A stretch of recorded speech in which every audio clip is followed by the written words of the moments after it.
What? Good morning.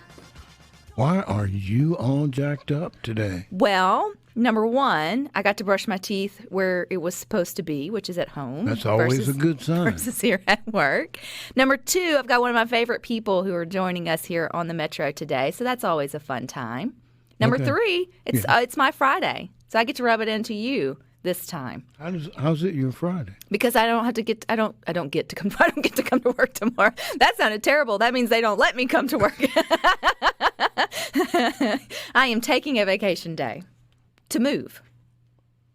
Oh, that's right. You bought a house in the middle of a pandemic. Accidentally, but that's for a whole nother. That's a whole nother story. Is that another program? It's a whole nother program we can do. And I want to give our guests plenty of time this morning because joining us, if you are watching, you can at SuperTalk.tv. You'll see I'll have the beautiful Kimberly Campbell. She's an attorney. She served in the Mississippi House representing District 72 until 2008, and currently she is the Mississippi State Director of AARP, working in advocacy. That is a hard word, Kimberly. Advocacy, community engagement, and communities. But today you come to the Metro primarily as a mom of three beautiful, very different girls, I'm assuming. Yes. And just one quick question. I was in the legislature from 07 to 16. 07 to 16? Where I get my numbers from? Okay, 07 to 16. So we'll make sure I change that up. But either way, you have served Mississippi in all different capacities. But first and foremost, you're a mom. Yes. That's number one. That's the first priority. So what's your three ages? Oh, my gosh. And they all have summer birthdays. So one will be turning 18 this month. God bless you. Jesus, help me. Help me. Oh, my God. Help me.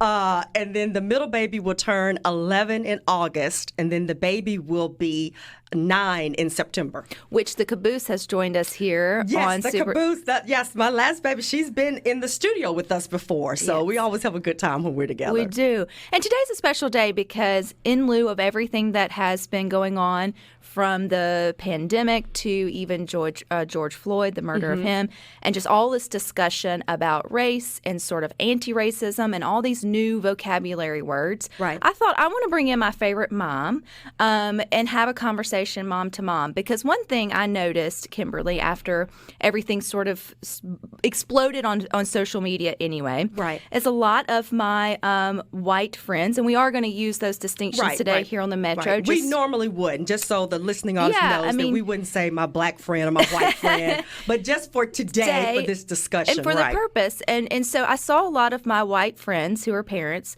start posting saying, don't worry, I'll raise my kids to love everyone. And I thought, well, I didn't think any of you woke up and said, I'm going to raise a racist today. And you just tongue in cheek because it's like, I know your heart and I know you didn't, but what does that look like now in 2020? And I think with everything that has happened, particularly as parents, specifically as a white parent to two girls, I want to not only teach them to love everybody as Jesus commands us, but I also want them to be there on the front lines to help change for their friends of color, specifically their black friends. And so we want to talk today here on the Metro openly about what does that intentional parenting sort of look like. Not saying that anyone woke up and said, I'm going to raise a monster. But we can do a little bit better with our intentionality. One reason I asked you here, Kimberly, is you're very open on your social media about teaching your three black girls, their heritage and their history. Absolutely. And it feels like y'all are doing a great job, or you're doing a great job helping them navigate these waters and conversations. So I want to meet you a little bit better with that. So I guess this would be the toughest question. When the George Floyd thing hit the news, how did you respond to your children? Oh, my gosh. Well, you're right. I think I have to go back to, I came from a family that was very open. My parents raised us. We had very frank discussions. I'm 48, so I was born in 72. So, even at the age of 6, my mother was like, you will watch the news every day, and you will tell me what you saw. And then we will have discussions about what happened in the news. So I had a very matter-of-fact mother.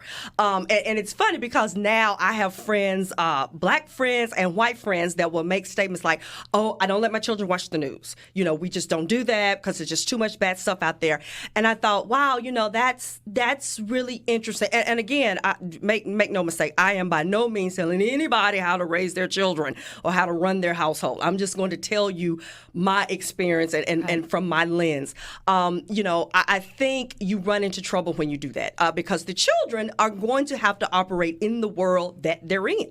I think it's important for them to know things that are happening on the local level, the national level. And you need to be there to have frank discussions with them. I mean, of course, everything needs to be age appropriate, but you've got to get in there. You've got to be very intentional.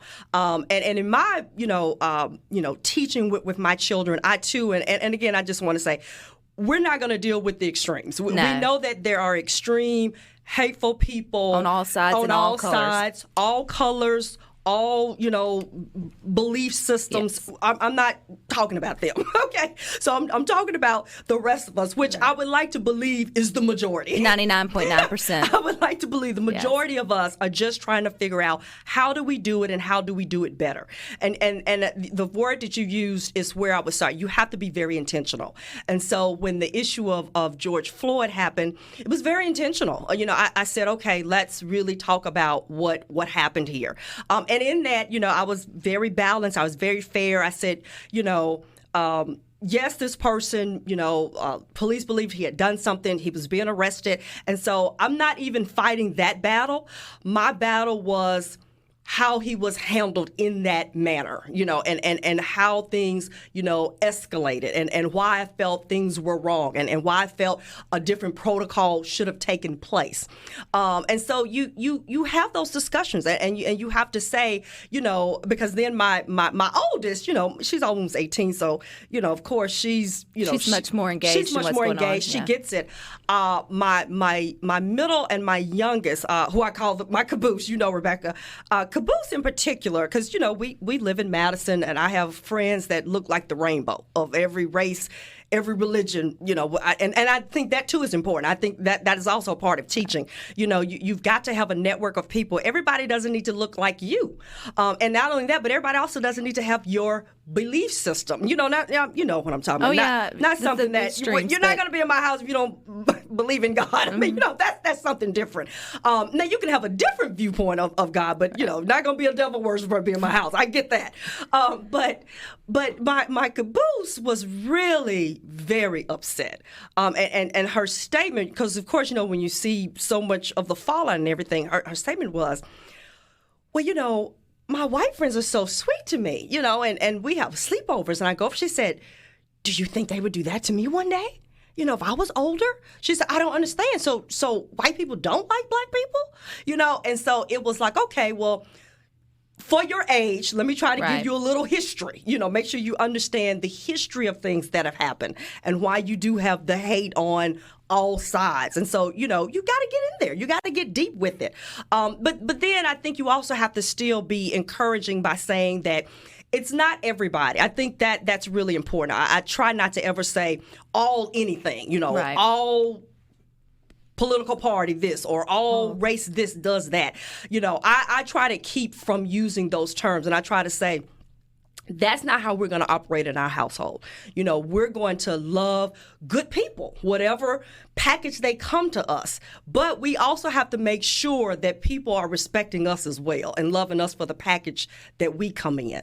And then you have to say, and so sometimes everybody doesn't love the package that we come in. Right. And that doesn't matter what your package looks like. That doesn't matter what your package looks like. And you just have to understand that, and you have to have those really deep discussions on when someone may come into your life and may say, a derogatory term and may say certain things, and you have to make sure that they are ready for it, And I also think with my white friends, the notion of saying, because some of them will say, well, I just try to teach, don't see color, just don't see color. We're just all the same. Love everybody. Which you should. And I said, And I get the intent of that, and I know it's coming from a place of love and understanding.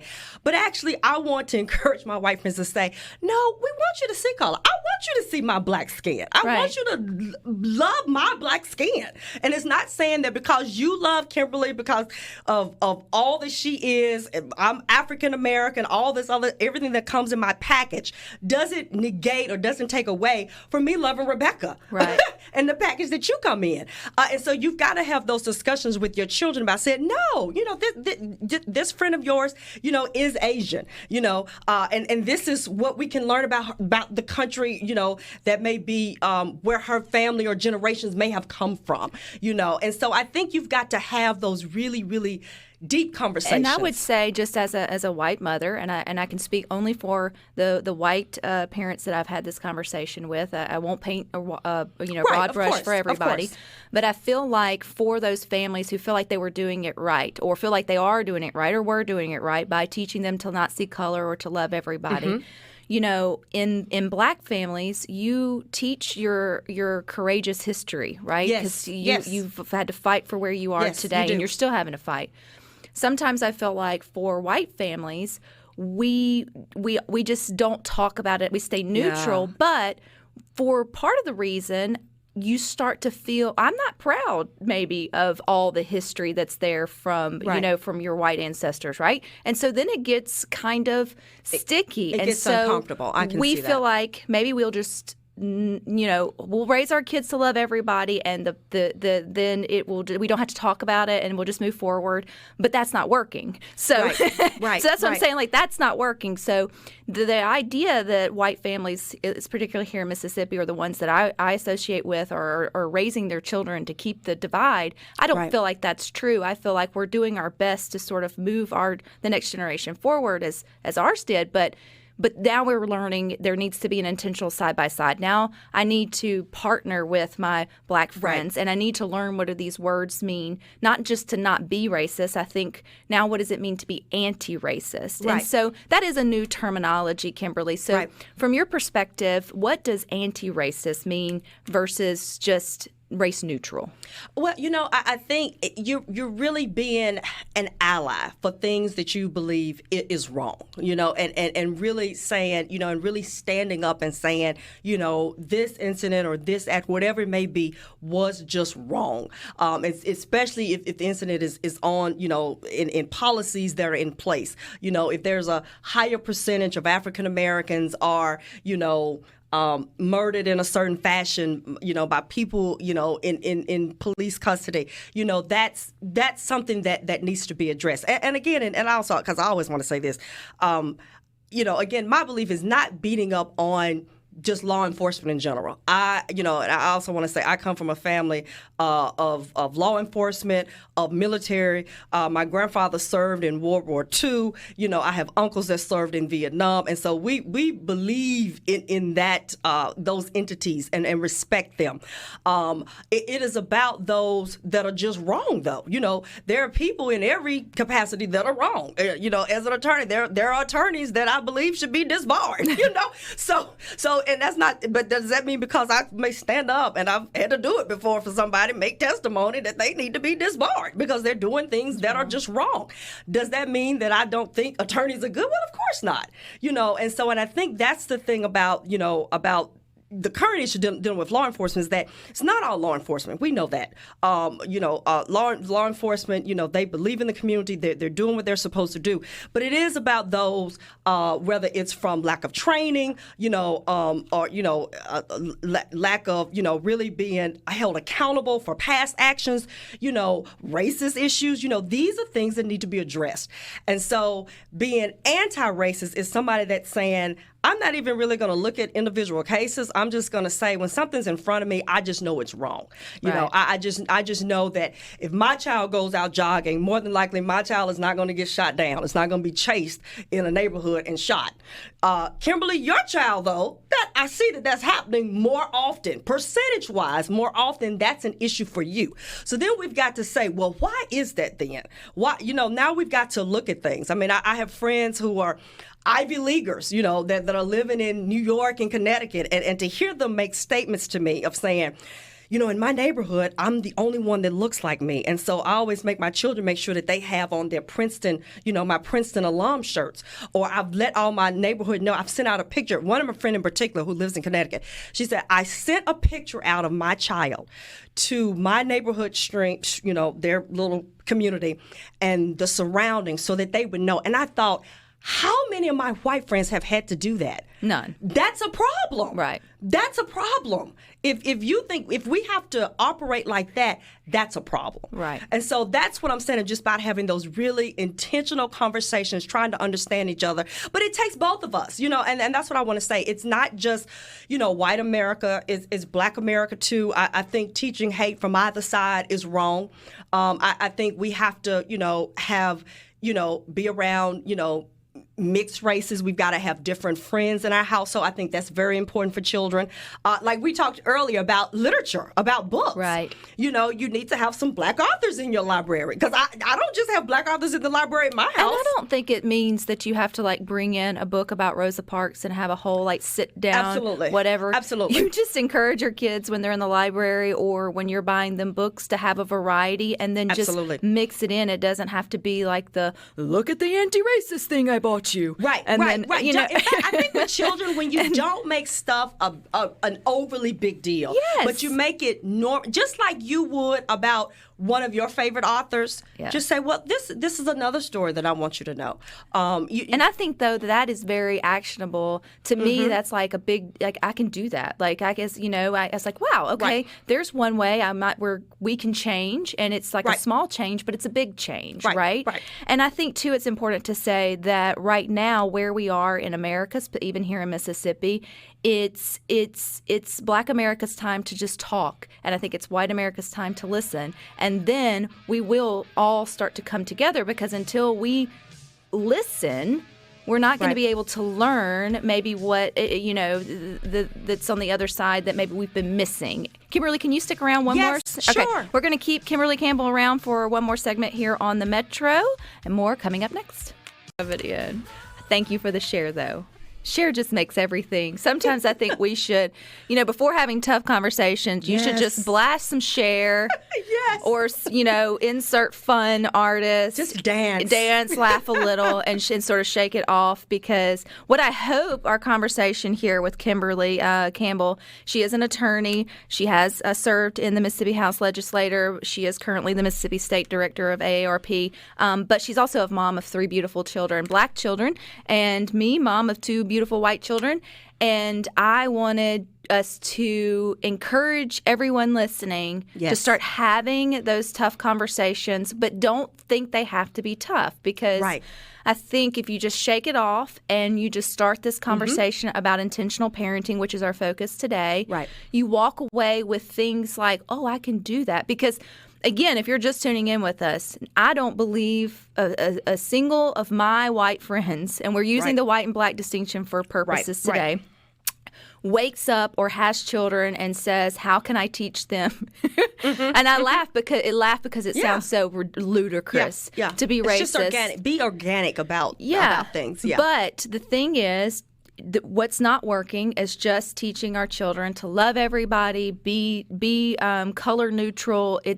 We need for white families, we need to go a little bit further intentionally, and I think it goes on both sides. It's both sides. Again, I've taught my children that we're not going to dislike any race of people.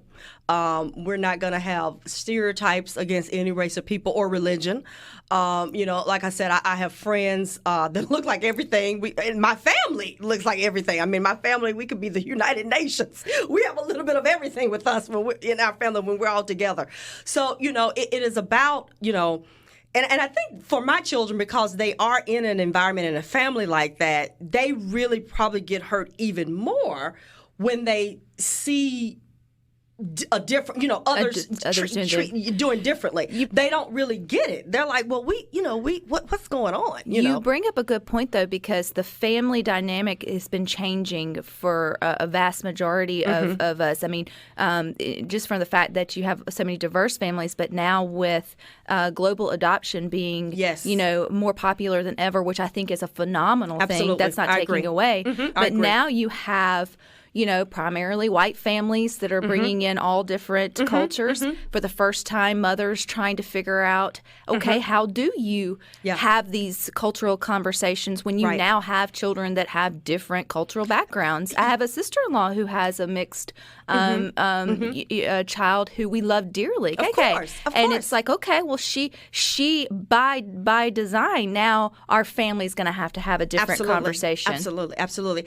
I have a very dear friend of mine who is white, and she adopted an African, not a mixed baby, but a full African American child, and it was interesting because she said, like you said, she said, I'm just thinking, because she's always been a very, loving. I mean, we wouldn't be friends if she was a very loving person, one of my dearest friends.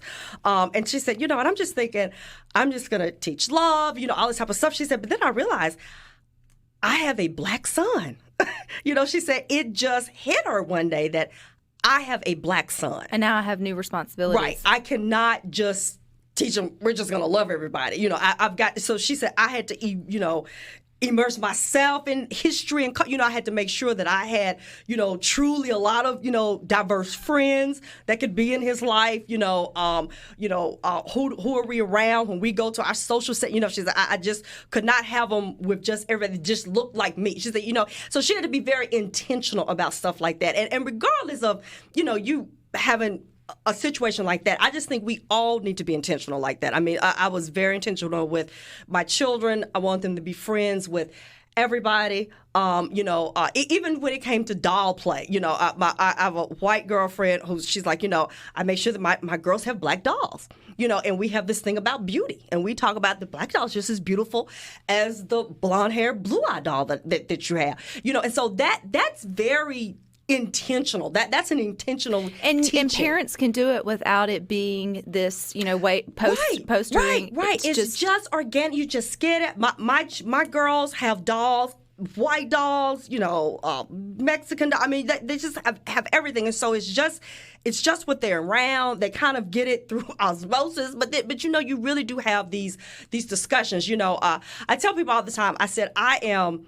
I came from a strong African-American family that was really big in civil rights. And even in that, though, my mother was still like, we don't hate anybody.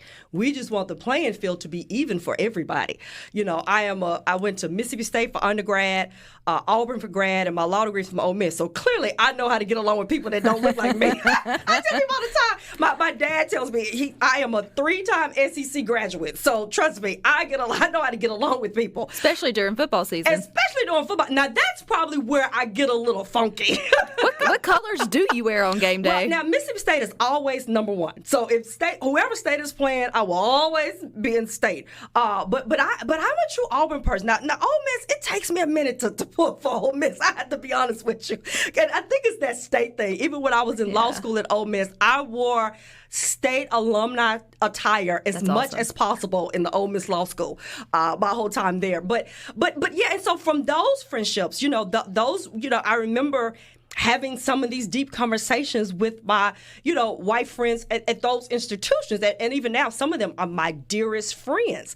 And I think that's what it takes. It takes Black people having true, honest conversations. It takes white people having true, honest conversations. Sometimes it's even in just sayings or just a belief. Well, all Black people do that. You have to stop saying, no. And in same way wrong. With, yes. Right, and some of you can't say all white people do. No. Because, that is wrong.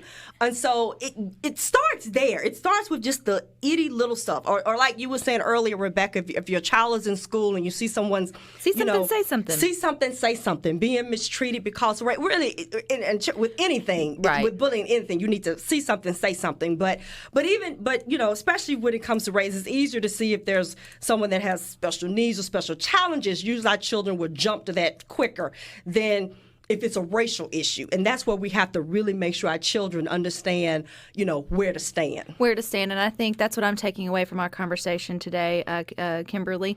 And I'm the one that asked you here primarily for my own benefit, but I knew if it benefits me, it's going to benefit others, because I would have been the white parent who said, I thought I was doing it right. We just didn't talk about it, and we love everybody. But what I'm learning, and I hope you're learning by listening to the Metro, is we can be more intentional. Number one, being just whatever your children, just make it diverse, whether it's dolls or whether it's art or whether it's literature, Just take just mix it in sort of from the beginning without even saying anything. And then being then it becomes normal for children when they grow up around that, and they grow up around different people and different. You visit different places. Visit your Black friend's church one day. Visit. I mean, these are things that you need. Let's have dinner together at each other's home, not just out at the restaurant. When you go deep like that just changes their lens and their understanding on how we really are all supposed to be a part of God's creation. I tell people all the time, some of us, black and white, are going to really be shocked when we get to heaven, because it ain't a black section and it ain't a white section. I so believe that. God is in fact not going to let some of us in there if we keep thinking like that.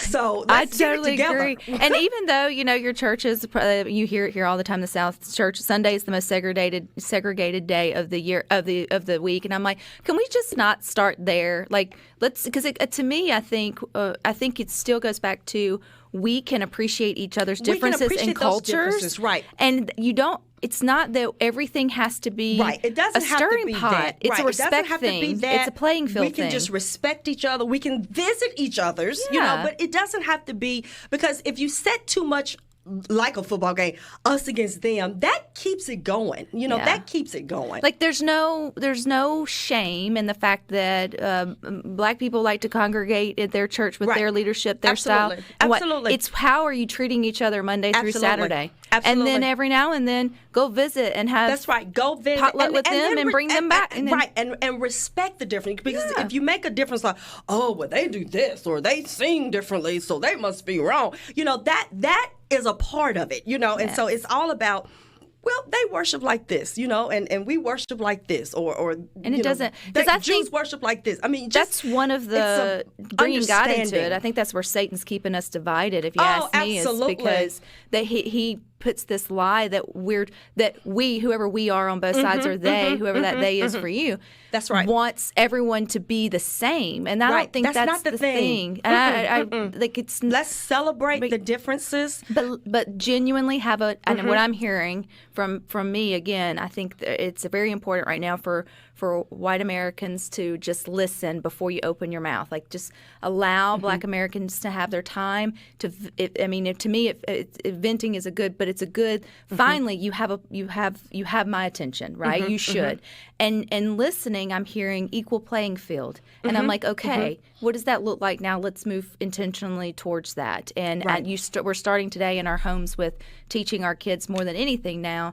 When you hear something, sort of say something. And I think it is getting better that more families are diverse. I absolutely think it's getting better. But it's not going, and as a dietitian, I always bring in the health thing to it. But, it's not as easy as a pill, powder, patch, right? No, if you want to be healthy and have a healthy relationship with all people, it's going to be an intentional decision every single day. It gets easier. It gets easier. You have to have friends that don't look like you, like we are. You have to, want to be concerned about even on a basic level. You have to want to be concerned about their life. I'm concerned about, if you ever called me and there was an issue with your girls, I'm there. I'm like, Rebecca, who do I need to jump on? Because I can get scrappy when it comes to these children. And it doesn't. And I don't care that your girls don't look like mine. It's because I love you and I respect who you are. So if there's an issue, I'm coming. Right. And so that's, we need to have that on both sides, and again, for those of us that profess our love for Jesus Christ, if we are truly to be in divine order, this is his kingdom. We are all supposed to be a part about building up the kingdom of God. And if you're truly going to walk in divine order, you have to love all of his children. I sometimes I speak to schools and I always say, if you're talking about somebody that doesn't look like you, then when you get to heaven, that's the first thing I want you to do, is to tell God that you did not like his handiwork, because he's the one that painted that child the way that he did. So when you get there, you be sure that you tell him, Lord, I didn't like that group of people that you created, and I'm going to tell you why. And I will assure you the gates will not open for you. And so we cannot operate that way. I totally believe, Kimberly, that we're going to all get to heaven and Jesus is going to be sitting on a cloud, probably smoking a peace pipe and saying, love it. You really complicated this earth Y'all thing. just messed it up. Y'all messed it up. But we're trying, Lord, we're trying. Oh, it is always a pleasure, Kimberly. Thank you for stopping by here on the Metro. You guys stick with us. We got a few